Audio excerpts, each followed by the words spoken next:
This is an interview with Hana Eltringham. Hana, can I begin by asking you, cast your mind back to when Ron went to Rhodesia. What did he hope to achieve there? What was he there for? From what he told us, he was there to attempt to create a Scientology community in the country and eventually turn the country over into a Scientology country. He was looking for a home base for Scientology. And how did he react to being deported from there? How was he when he came back? Very guarded at the airport. He was a little terse, much terser than I knew him in his lectures at St. Hill, for example. He was to the point. He tried to be his usual sort of ebullient, communicative self, but it just wasn't the same. He was a lot quieter. So, how did he generally react to being thwarted? Was that something he could handle well? Oh, not at all. I mean, in subsequent years, each time I was present when he was thwarted in one of his objectives, he was usually morose, moody, for a period of time, at least for a few weeks at a time. He would isolate himself. For example, on the ship there were periods where he was in his cabin for weeks, moody, petulant, crying on and off, angry, shouting, screaming. One period, my office was just above where his cabin was, on the other side of the ship, but just above it. And periodically I could hear things crashing against the bulkheads as if he was throwing dishes and breaking them or throwing something. And I was convinced that that was LRH because that was accompanied by outbursts of crying and shouting, swearing. So he did not take rejection well. Now, tell me about the mission that you were sent on to find an island, or a kingdom it might have been. Well, that occurred in 1968 when I was first appointed to one of his aides' positions on the ship. I came across this folder. I'd never heard of this before. Came across this folder, this project to find an island, and and this was now one of my priorities. The previous person holding that position had done some preparatory work in riding around and finding islands that were for sale around the world. And I had to continue this. There were a number that he was interested in. Some already had docks built and generators and buildings on them. Others were just barren islands. The entire objective was to find a place that Hubbard could eventually turn into his own kingdom, with his own government, his own passports, his own monetary system. In other words, his own principality that he would be the benign dictator of. That was the objective. It never occurred. One was never found that matched his budget or that a country would be willing to cede to him. But that was the objective at the time. So tell me about his decision then to take to the seas and what it was he thought he was up to. That, his decision to take to the high seas occurred sometime in the mid-60s, and in retrospect, I believe to the extent that he was being thwarted in his land objective, so to speak, he decided to take to the high seas because in territorial outside territorial waters, he could do whatever he wanted at whatever time. And he was very down on the English government, and much more so than the American government in 67 and 1968. But his secret statements to us, which were marked confidential, were that his sole objective to going to the high seas was to be able to do what he wanted when he wanted. So just tell me about that amazing voyage you had on the Avon River. Well, actually, I was not on the voyage from Southampton on the Avon River going down to Las Palmas. I joined the ship in Las Palmas once it was there. So I heard many stories about it, but I wasn't there. Can you tell me a little bit about it, what you heard? Yes, well, one of my best friends, Yvonne Gillam, now deceased, Yvonne Jench, was on that journey, and she said it was fiasco from start to finish. Hubbard had given them directions on a few brief directions on how to navigate and what longitude to sail on and what latitude to reach and this type of thing. She said they were all green. They didn't have a clue. You know, they got into storms and didn't know how to sail the ship, and the ship would be bouncing around like a cork on the ocean. And it was Cabby Runcie, the chief engineer, the Scottish chief engineer who came with the ship, who pretty much got them from the English Channel down to the Canary Islands. I mean, he knew. Cabby had been with the ship for years and years, and this grizzled old little Scotsman got them to where they had to go. Now, what did you all think you were doing? We were saving the world. And I think I speak for all 35 of us also that were there originally in Las Palmas, we were convinced that Hubbard was the returned, not Messiah, but the returned Savior, so to speak, and that his techniques and his knowledge and his majesty would eventually bring all mankind to an enlightened state and save us from the misery we were in and so forth. And that was what we were doing. Now tell me about the introduction of ethics and indeed your own role as ethics officer. Oh, the start of a really bad set of experiences. That started in 1967. Hubbard first introduced the heavy ethics penalties, the condition of liability, the condition of treason, the condition of doubt. My first experiences with it weren't personal, but I saw Phoebe Maurer, one of the crew, assigned a condition of, I think it was a condition of liability. She had this grey rag around her arm. She was unwashed for days, no makeup, not allowed to comb her hair, not allowed to eat with the crew, and she was out on deck eating her meals. I wasn't ethics officer yet, and I was... The series of shocks I experienced at the time came rapidly, one after another, and now looking back I see it as a conditioning into the harder person that I became, the more brittle person I became. That was the first one. The next one was Terry Dickinson, second electrician, who by that time I was the ethics officer, the master at arms, and Hubbard ordered me to watch over Terry for as long as it took until Terry got a Sharps radio flown from New York and installed on board the Avon River Bridge, because he'd failed to do this. And his penalty was I couldn't let him sleep until he'd done it. And instead of seeing this maybe as a test of my loyalty or being amazed that Hubbard could be this brutal, because it would take days to get that flown out, I simply accepted this punishment. And Hubbard had told us a little earlier it's going to take a lot more ethics than any of us know to save the people of this planet. And that's what I accepted, that's what I operated on. I kept Terry up for 5 days and nights. I kept myself up for 5 days and nights, no sleep, to the point where he was a blathering idiot, until that Sharps arrived on board and was installed. And I finally wrote my compliance report to Hubbard. And looking back at it now, you know, and he was this sort of triumphant, this gleam in his eye was like, I'm going to win no matter the cost, no matter who I have to mow down. I'm going to get my objective. And all I had at the end of that was shock again. It was, I didn't dare to stand up and question that kind of authority. What was his temperament like by this stage, and how brutal did he become?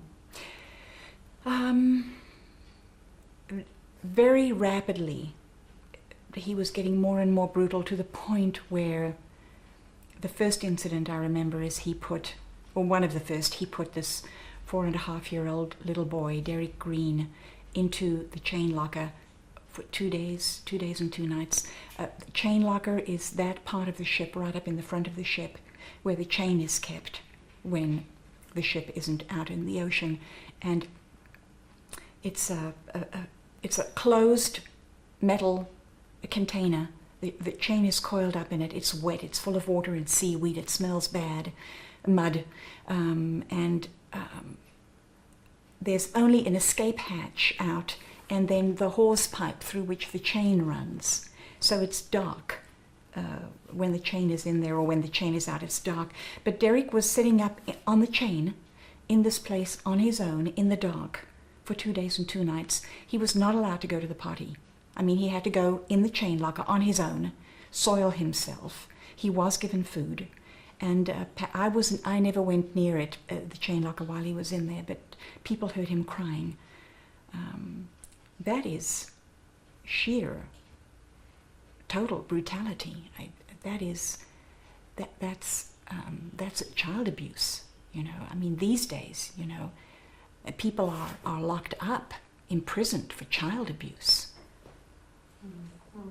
And this had happened to Derek because he happened to wander into an area where Hubbard's telexes were being worked with. He ate part of a Hubbard telex, and he threw David Ziff's jewelry case overboard. Well, these are the kinds of things that small children will do if they're not looked after. Tell me about when he made you the captain of the ship. Early 1968, on the journey Mission into Time, as it was called. The purpose of this was to try to verify Hubbard's past lives in the Mediterranean. I really look upon it as a trip to verify Hubbard's his ego, to bolster his ego, that he was really lived all these famous past lives. But halfway through the voyage, the captain, Joe van Staden, fell into disfavor with Hubbard because he was too questioning. Hubbard liked people who were very compliant. So Hubbard called me into his office one night, told me that I was going to be made the captain. I was the chief officer, so I was next in line. And I went away in shock. A few minutes later, I think he saw me just sitting at my desk in shock, called me into his cabin, plunked some cans into my hand, stood right in the doorway of his cabin, fiddling with the e-meter, and started asking me questions about when I had last been a captain. Well, this could only be past lives because I'd never been a captain in this life. So I started, thinking back and came up with a few experiences that might be, might not be, and he urged me further back, until I found this one experience.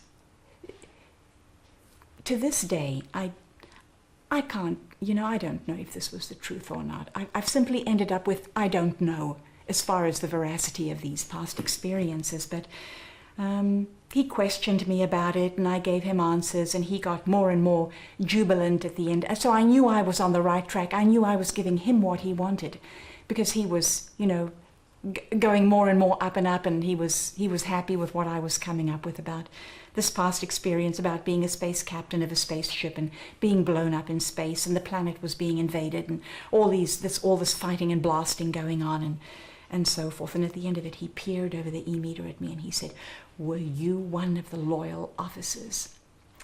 And I looked at him, and this had no meaning to me at all. And I just simply said to him, "Sir, I don't know." He finally said, okay, took the cans away, and he said, "You'll do fine now, you'll do fine." And I wandered out on deck, and suddenly it hit me. I had a peak experience. I realized that I had to have been someone in the past, maybe connected to something special because of his responses to what I was telling him. And at that point, I got this uprush. I got this adrenaline rush, and I felt good. I must have been one of those loyal officers. I must have been one of the elite. And then he saw me later on, and I nodded to him and smiled, and he gave me this great big beam back because he got that communication, that I realized what he had asked me, and it was okay. But just so that we know, you were what, early 20s? Oh, I was 24 years old. I'd been on a cruise ship once. I had no experience at all. I knew what he had taught us on the bridge, and he had taught us well. He'd taken a few of us and taught us. But apart from that, no, I had no sea experience at all. In early 68, Hubbard announced on board the Apollo that he was going to do this mission to verify past lives, and that he had lived. He gave us a brief précis on the fact that he lived these various past lives in the Mediterranean, been a Phoenician captain, and been a wealthy landowner in Italy and so on, and had buried treasure in various places, and he wanted to go back and find those locations, verify them, verify the treasure was buried, and if possible retrieve the treasure. So on the Apollo, then called the Royal Scotsman, it hadn't been named the Apollo yet, we were in a tizzy, all this excitement at this upcoming, very important mission. And I was amongst one of the chosen, and we sailed off with our T-scopes and M-scopes, our metal detectors, and went to a variety of locations, and did find some where obviously metal was buried. What Hubbard would do is we'd sail into a location that was possibly one of the locations. Hubbard would do a clay model apparently from his memory as to what the location looked like. There was a headland over here with an old fortress on it, and then the bay receded background, and there was a convent over there, and so on. And a few of us that were going ashore would study the clay model, get into the little ships, go ashore, see if we could verify that the terrain looked that way, or that there had been an old fortress on the peninsula here, and so forth. Come back to the ship, report our findings to him. And either it was a yes, sir, this looks like it could be the terrain, at which point he would come ashore to verify it himself. If it wasn't, we'd sail off to the next point that might be the location. And one of the ones which in his little booklet, Mission into Time, one of the ones in which I mentioned in the booklet was in Sardinia, I think it was called the Temple of Nora, the site of Nora, N-O-R-A, in which we did use the metal detector and located at the basement of what he claimed used to be a temple, in which he had liaisons with some priestess during his trips to Sardinia. There was metal buried down below, and he was very triumphant during those times that he would strut around in his island outfit, I used to call it. He had an outfit for every occasion, and he would have his explorer hat on and his bush jackets or his big capes, and he'd come onto the island with his cape billowing in the wind. It was all very arty and very it was very heady stuff for us people, because he played the role, and that somehow magnified the importance of the history that he was making, the story that he was telling, and the impact it had on the followers. He was and then the gleam in his eye and the fulfillment of the prophecy. You see, I told you, this is correct. This is, it had a very magical, magnetic, hypnotizing effect on the followers. Did you actually ever dig any treasure up? No, never. Now, whether by chance or what, for example, Sicily and Sardinia were, I think, under the Italian government. Most of any treasure dug up, like 95%, 92%, 99%, goes automatically to the government.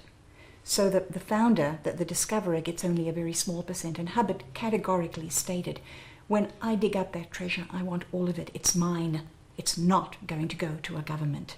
He planned to retrieve the treasure by getting two flat-bottomed, long boat sleds built in Valencia, Spain, specially to his specifications, so that one dark, moonless night he could get his Sea Org members to glide up onto a beach with their digging equipment, creep ashore and dig up the treasure silently and retrieve it and get it back into the boats and back to the ship.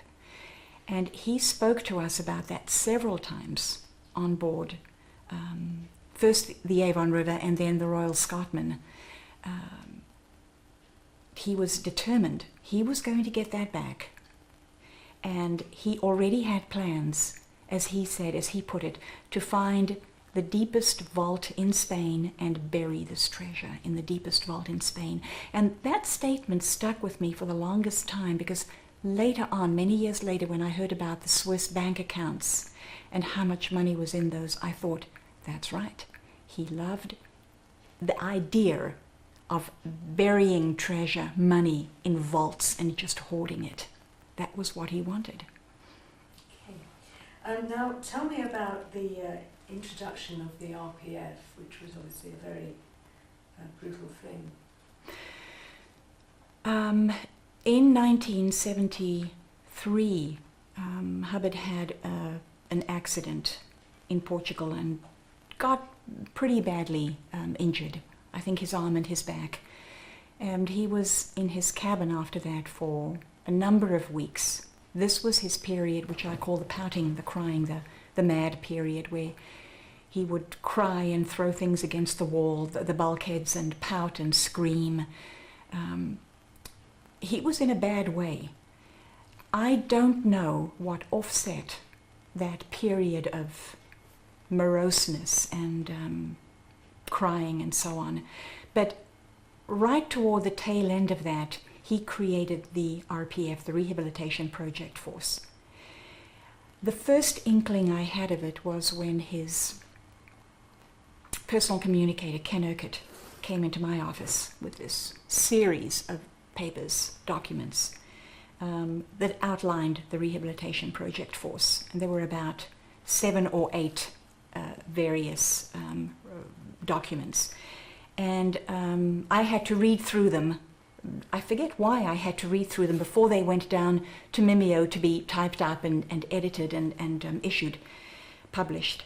And I was absolutely horrified when I read them, because they talked about the creation of this pretty much like a slave labor camp. Those weren't the words used, but that was the impression given, where the unwanteds, those found wanting, seriously wanting, were sent, and they were to be kept in this with no rights, no freedoms, no privileges of any kind. Pretty much the basic rights they were allowed were a little bit of sleep each day, food, leftovers, the harshest treatment. They were not allowed to speak to any of the crew, and so forth. And they had to rehabilitate themselves with no help from anyone else until they were accepted back as crew again.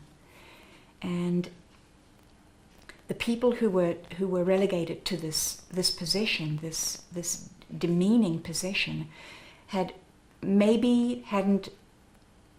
met Hubbard's standards, maybe had a meter phenomenon on the E-meter, which meant that they were harboring negative ideas about Hubbard or about the ship or about Hubbard's designs or goals. And that horrified me as well, that something that simple could be used to invoke this kind of terrible punishment on someone. All of us were there of our free will. All of us were there because we wanted to help Hubbard. How could somebody be found this wanting? Shortly thereafter, these people who were found, the first ones chosen to be put into the RPF, were appointed, and the place they slept was lower hold number 1. That was chosen. The bowel, the pit of the ship. There was no light in there. A few light bulbs were strung across the top of the hold. There was only one steep ladder, companionway down into the hold. It was the storage place for some of Hubbard's archival material in huge big suitcases and so on were down there. Otherwise, apart from that, a few mattresses were thrown down on the decking, and this is where the crew slept. They had the herdsman, one of the set of heads toilets and wash basins was relegated for their use up on deck. Used to be used by the herdsmen who watched over the cattle when the Apollo was a cattle ferry. And they were allowed to use that head. And they ate their meals on the poop deck at the back of the ship out of huge cauldrons into which all the leftovers from the crew had been dumped. And I once saw them out back. The huge cauldrons were brought up from the galley, put on deck, and these people went over and with their bare hands in their filthy, dirty skivvies were eating out of these big pots. And it was like, I felt I was watching something out of, the medieval history period. It was very, very, very bad that this was going on. But Hubbard's statement to us was that it's going to take a lot more ethics and a lot more punishment than anyone can easily face up to get this whole world back in shape. And at that point, I believed that statement. Now, one of the other things he did was overboarding. Could you just tell me what happened there and how some people were chained behind when they went down blindfolds, that sort of thing, and what sort of thing they would have done without punishment? Yes. In 1968, Hubbard held what he called his first Class 8 technical training period on board the ship, on board the Apollo in Greece. We were in Corfu at the time. And as punishment for those who didn't do their assignments, their auditing assignments correctly, they goofed in their auditing assignments, they were overboarded. They were thrown overboard in a ceremony held every morning in the harbour. And now, you think of throwing somebody overboard and it seems fairly shocking. It seems shocking enough. But the harbour where we were was right at the end of a pier where the water collected. So there was a lot of oil, a lot of refuse, a lot of old papers and garbage and stuff floating in the water, rubbish floating in the water. And so people were thrown overboard into this rubbish, into this dirty, filthy water, which was bad enough. But some of them were actually thrown overboard if you had a second offence or a third offence or a multiple offence. The penalty increased and you were thrown overboard with a blindfold or with hands tied behind your back or with your hands and feet tied. And I saw one woman, Julia Lewis Salmon from the United States, thrown overboard. This woman must have been in her 50s. She had her hands and I think her feet tied, maybe only her hands tied and a blindfold. But she went over. She was so panicked at the thought of being thrown over this way. She was standing on the edge of the deck, panicked, beside herself, shouting. I was afraid that she was going to have a heart attack or something.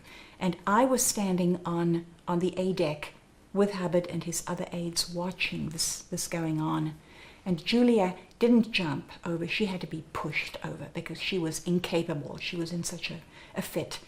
And she fell into the water at some odd angle, screaming and spluttering. And I truly think she would have gone under. I think somebody else had to jump into the water and help her get off her blindfold and undo her hands and get her to the side of the ship where she could climb up the bosun's ladder.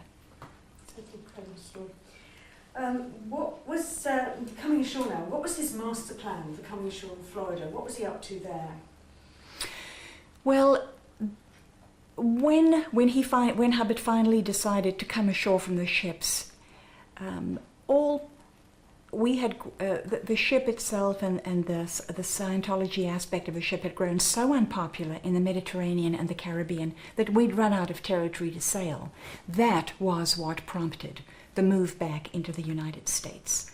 And the master plan was try to get everyone ashore into Florida and then secretly, quietly set up a base of operation from which eventually it would surface that it was Scientology. So we were brought ashore in Miami and taken up to Daytona, where we stayed for a month or two, while the Fort Harrison Hotel in Clearwater was purchased. When we came ashore in 1975, Hubbard devised a strategy for moving into Clearwater. And the strategy, he was very conspiratorial. He loved the intrigue of planning and plotting to evade authority. Again, evade authority. He was always so triumphant when he managed to win over authority. And which reminds me, and I'll tell you just very briefly, on the Apollo in 1968, we were up on deck. There was just a few of us with him at one point. And he said to us, he turned around and said to us in a very sort of masterful way, in a very almost ambassadorial sort of way, he said, it's perfectly all right to step outside the law because the law itself is aberrated. So in order to achieve our ends, that gives us license to step outside the law. Anyway, back to Daytona. He held a series of meetings in which he planned the fronts that he would use in order to get Scientology into Clearwater. And the first was Southern Land Development Corporation, SDLC. And his representatives would go into Florida. The hotel would be purchased by SDLC. And when that cover was blown, the next cover would be United Churches. And if that cover was blown, then Scientology would surface. And I was in on a number of assignments where we had to go to the Fort Harrison Hotel. Even before it was purchased, it was still part of the Jack Tar chain of hotels in Florida and the East Coast. And we had to survey the hotel, see what its condition was like, whether it needed cleaning and so forth and so on. And then later on I went in with a few other people to assign the spaces where the birthing would occur and the regging would occur and this would occur and the auditing would be done and so forth. Did he plan to take over the town, which is almost what happened? Definitely. Well, that was ultimately, he joked about choosing Clearwater because he liked the name of the city. He thought it was very appropriate.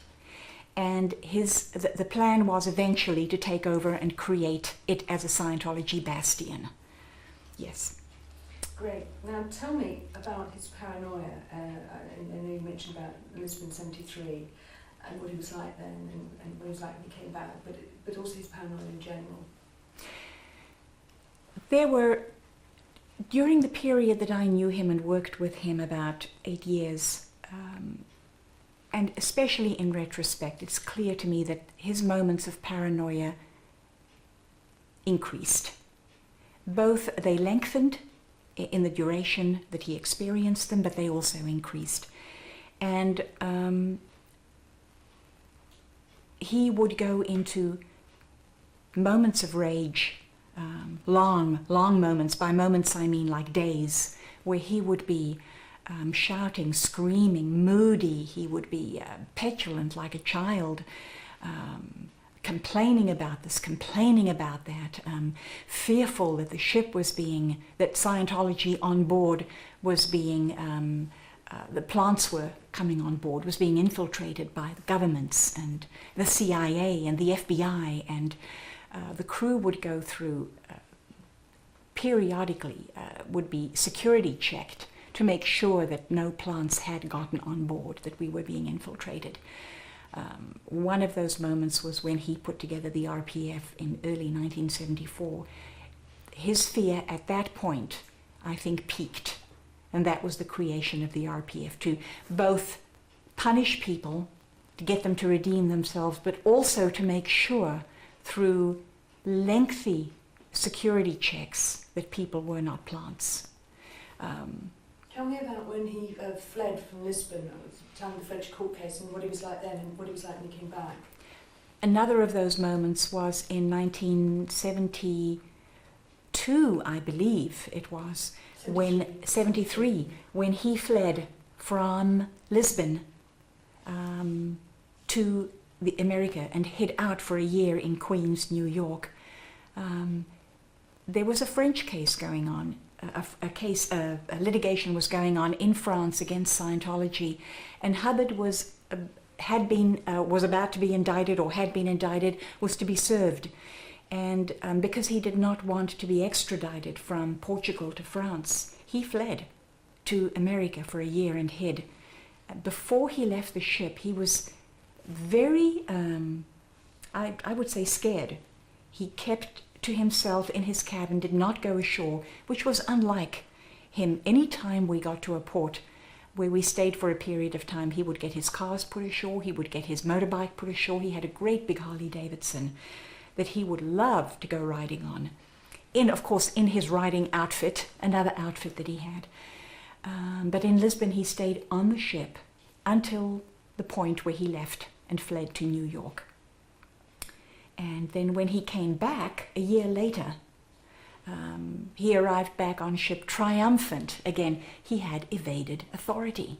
He came back, he was bouncy, he was up, he was pretty much racing around, beaming, from ear to ear.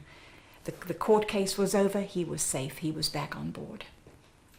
How important was making money to him? Making money, I think, to Hubbard was paramount. He was obsessed with the idea, both in retrieving the treasure that we had talked about, and also in coming ashore in 1975. He stated a number of times in the briefings he gave us when he was planning those strategies of his as to how to get into clear water, that coming ashore would be profitable because we could get so many more people to the Flag Land Base, as it was to be called, for auditing and training. And he also wanted to concentrate on getting professionals to the land base because, of course, they had more accessible money. They had pension funds, they had children's education funds, and some of these he named that were accessible. Okay. But money, it wasn't money for its own sake, was it? It was money for power. I would say yes, the money that he wanted predominantly was for power. He wasn't that interested in it for himself. He did have perks. He did have his cars, his motorbikes, his books, his good food, and things like that. And eventually he had his villas and he had his estates and so on. But he was mainly interested in amassing the money. I think he knew that having those resources, those hordes and hordes of money put away, would eventually get him out of any spot that he might get into. I'm just going to ask you something which I didn't say I was going to ask you, but you've mentioned it a couple of times. Just tell me about his love of dressing up and having the right uniform for the right thing, and what that shows him as a flamboyant sort of character. From the first time I saw Hubbard during the St. Hill Special Briefing Course lectures in 1966 onward, I saw him dress up in so many costumes that I can't count the number. He had a costume for L. Ron Hubbard the artist. He had a costume for L. Ron Hubbard the lecturer. He had a costume, a different outfit when he went out on his Harley Davidson. He had an outfit when he went out photographing in the Caribbean. He had an outfit when he would have dinner with his family. I mean, he changed constantly. He had his outfit when he was the captain on the bridge. And this lent a certain mystique to the man, because not only did his word count to his followers, but in presentation, there he was living what he was preaching, so to speak. One of the characteristics, I think, though, that gave him away was, and I noticed this every time he went on stage, so to speak, at St. Hill in England, when he would be up in front of his audience talking into a mic, he would caricature, he would pose, he would pull his face in various ways which almost made him look ridiculous. But he would pantomime and caricature things that he was talking about, and it gave away a side of him that made him look less than the God he wanted to portray himself as. And this happened not only at St. Hill, but also on the ship, but it only surfaced now and then. Finally, Hannah, can I ask you, what's his legacy? Hubbard's legacy, it's twofold, threefold, I would say. There's the side of him that is revered by followers, that he has, that he himself has desperately tried to emphasize and to leave. And, you know, on reflection, it seems to me that that is the side that is being most enhanced currently by his followers. Then there is the other aspect of his legacy, which is the brutal one. It's the inhumane one. It's the one which, almost to paraphrase him, we will achieve our ends no matter the cost. And that's the legacy that he's left in his policies, in his bulletins, in his writings. That's the legacy that, again, it appears to me, his followers are attempting to rewrite history on. They're attempting to bury, they're attempting to make less known, they're attempting to hide. But that's the hidden side that is very scary, and that's the hidden side that will continue, because that's Hubbard, to achieve his ends at all costs, no matter who is injured, no matter who is hurt. That is the one that will occur.